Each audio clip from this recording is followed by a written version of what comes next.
Why so many Ks?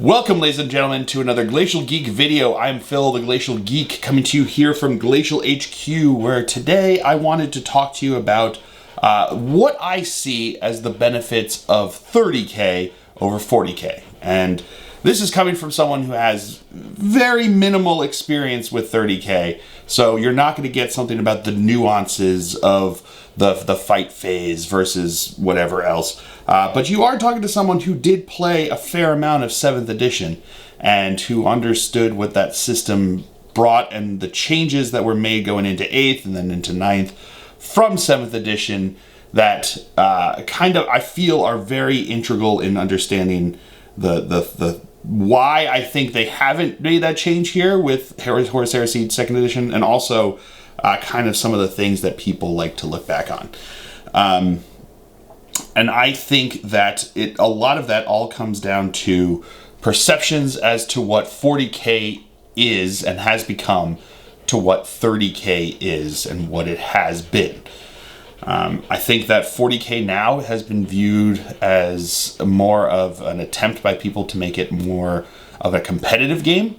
I think the fact that you streamline the rules down so that there's very little gray area when it comes to, I know there can be gray area in the way the rules are written and whatever else that comes out to, you know, the arguments of rules as written versus rules as intended, coming down to FAQs and all that stuff that needed to come out.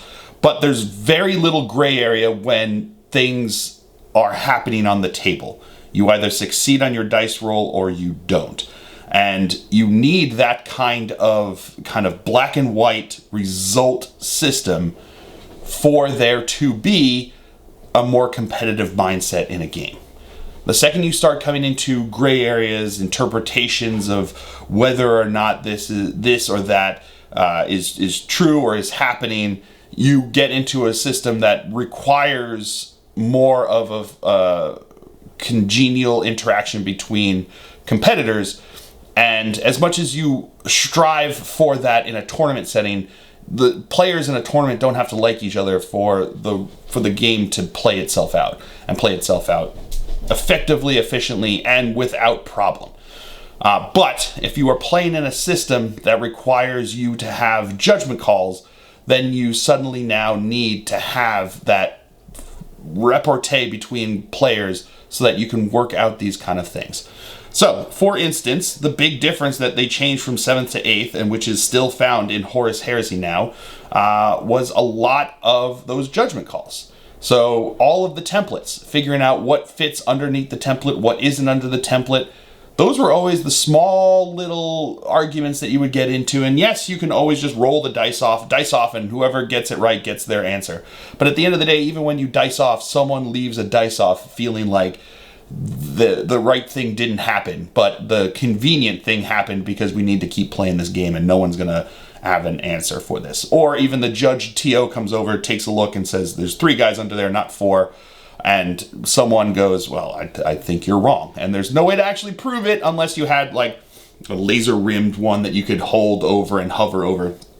It's just, there were a lot of those things that happened. Same thing with scatter dice, that you would, are you holding that measuring tape at the right angle to what the die says?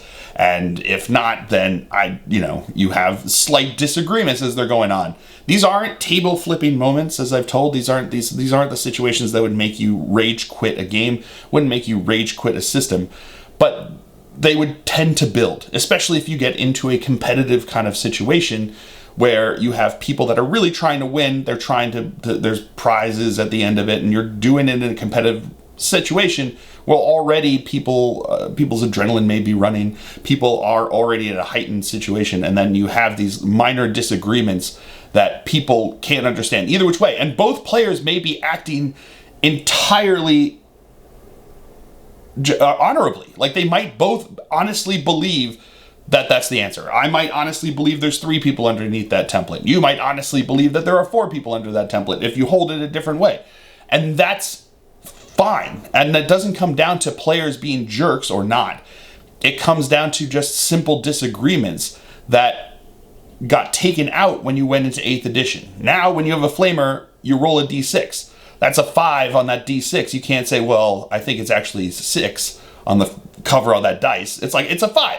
You see it. It's a 5. And you go with it, and you have 5 dice that you roll, and you have to hit certain numbers. So at that point, even if I don't get along with my opponent, he can't argue that that 5 on the die is not a 5 on the die. And that's why you have this streamlining, and that's why you've seen, I believe, more of a push and more of an acceptance of 40K trying to be more competitive. Horus Heresy is largely based upon the 7th edition, Warhammer 40K 7th edition system, because that's when Horus Heresy came out, and that's when they went with it. And they've stuck with it since. They haven't advanced to 8th edition, they didn't advance to 9th edition, and now that they're coming out with Horus Heresy 2nd edition, it's sticking with the basic premise of 7th edition with some tweaks and changes that are going to go on. And because of that, you innately are going to have a rule set that is going to hold itself far more open to being congenial and more of a friendly and less of a competitive and more of just for fun, which is where I can see a lot of people finding that very enticing and wanting to go back to that, because they look online and see the forums that are just jam-packed with people trying to find edgeways around rules, because once you get into a competitive situation, you get into a competitive mindset, and you have people that approach it with a competitive mindset, and they try to get those edges that will let them get the win at the end of the day. And that's fine, but that's what a lot of people are seeing. They're just seeing the rules arguments on Facebook, they're seeing the rules arguments on Reddit, they're seeing the rules arguments wherever. They're going to tournaments and they're getting stuck in the middle tier of it, where people are trying to really strive for the top there, and they end up getting a little bit too over anxious with these kind of situations. So you're left with a system that is streamlined, that holds itself open very well to beer and pretzel games in the basement where you and your friend are just having fun. Because it's streamlined and simplified, it allows you to just kind of have fun, banter, and not get caught up in a lot of different things. But at the same time, it draws in a lot more competitive people. And a lot of times the competitive people are the ones that are going to be loudest. And a lot of times people that are going to say things online are looking to get that clout of 150 comments on their Facebook post because they came up with like a really edgy view of a rule and are trying to purportedly push it forward as the way to go. And what they're really looking for is 150 reactions. They're not actually looking to get that to win a game.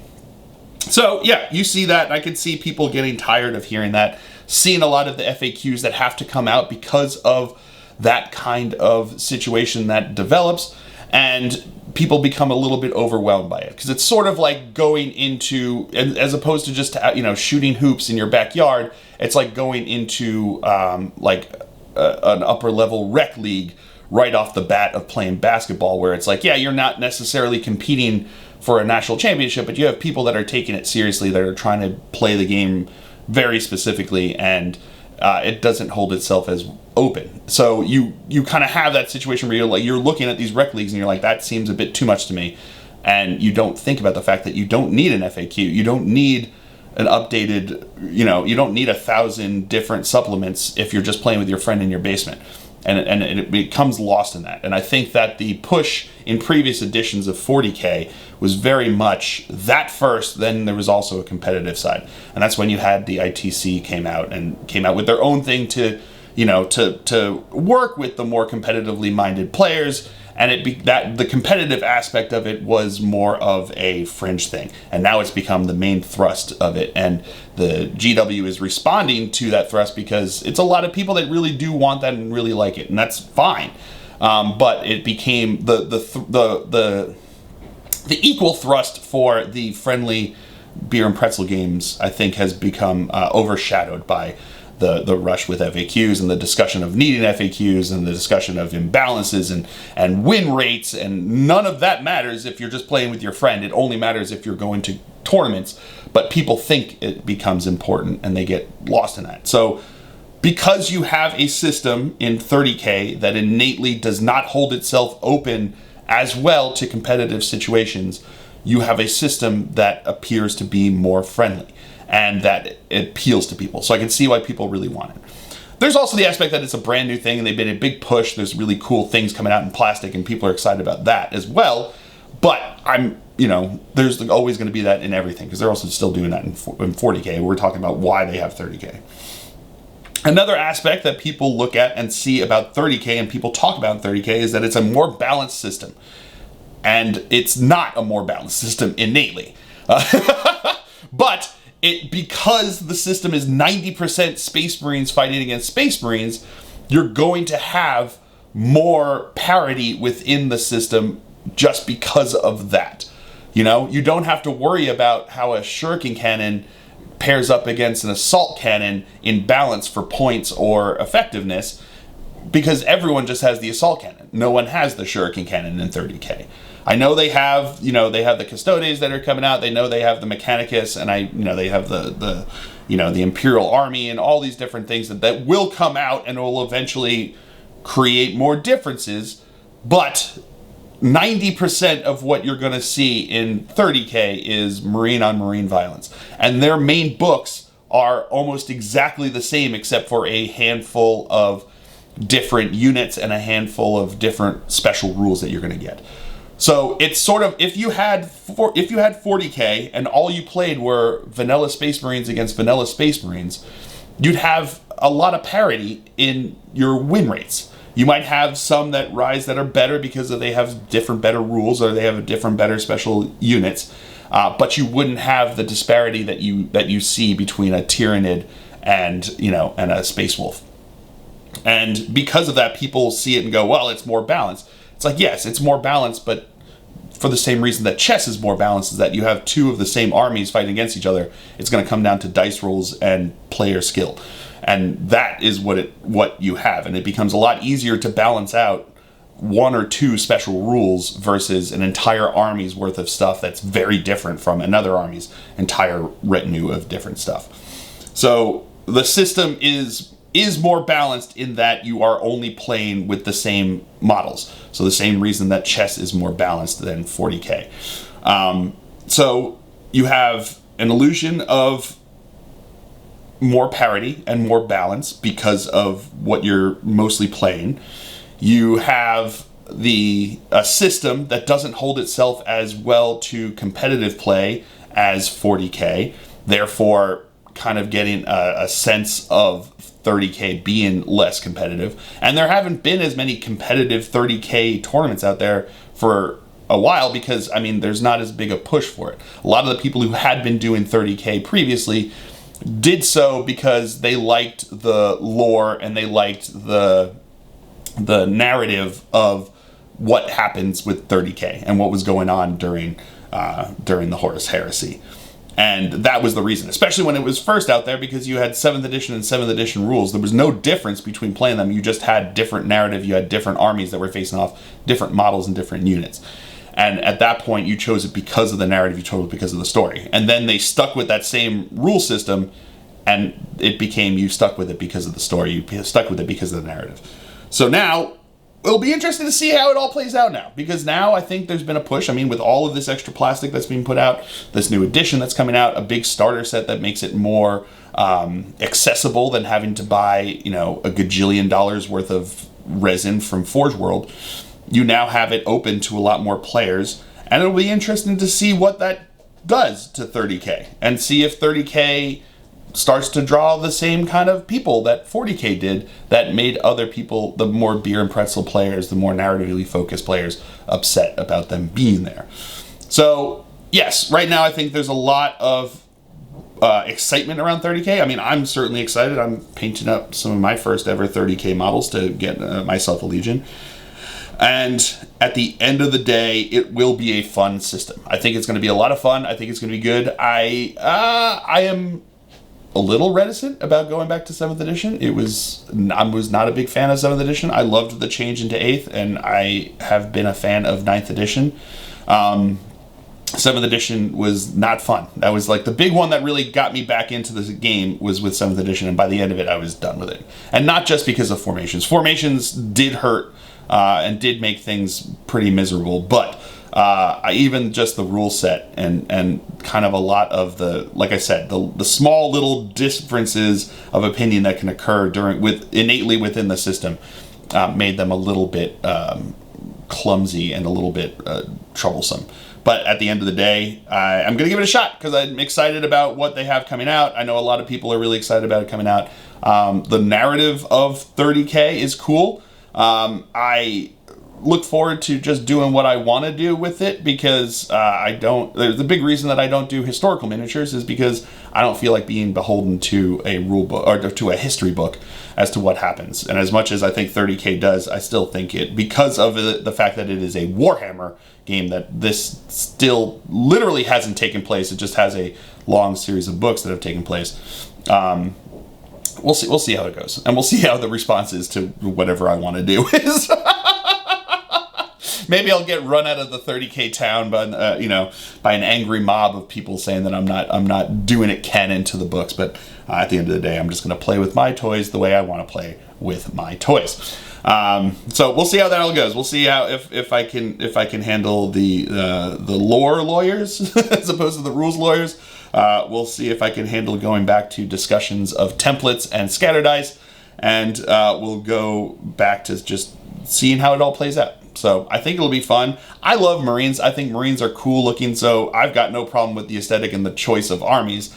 And it'll be fun to be able to play them in a different kind of setting. Plus, at the end of the day, if I want, I'm making some Alpha Legion, an Alpha Legion or Alpha Legion. So who knows what they're going to do to me for me in 30K and 40K when I make them up. Maybe it's a war band that just got sucked into the warp at the end of the Heresy and are suddenly finding themselves now coming out, in their opinion, just hours later, but 10,000 years later, in their response to what's going on. It'll be fun to play with that. But yeah, so let me know what you think the best things about 30K are, or what you think the worst things about 30K are, or the reasons that you see the difference and the need for a difference between 30K and 40K, other than just it happened in the past versus it's happening in the future. But they're both in the future, but one's the past future and one's in the future. Something. But let me know what you think down below. We'll keep the discussion going there. I really appreciate and love all the comments that you guys give, and it makes for a good environment down there in the comment section. So, all right. I hope you guys have all enjoyed this. I certainly have. I have been Phil, the Glacial Geek, as always. And until next time, stay safe and have fun.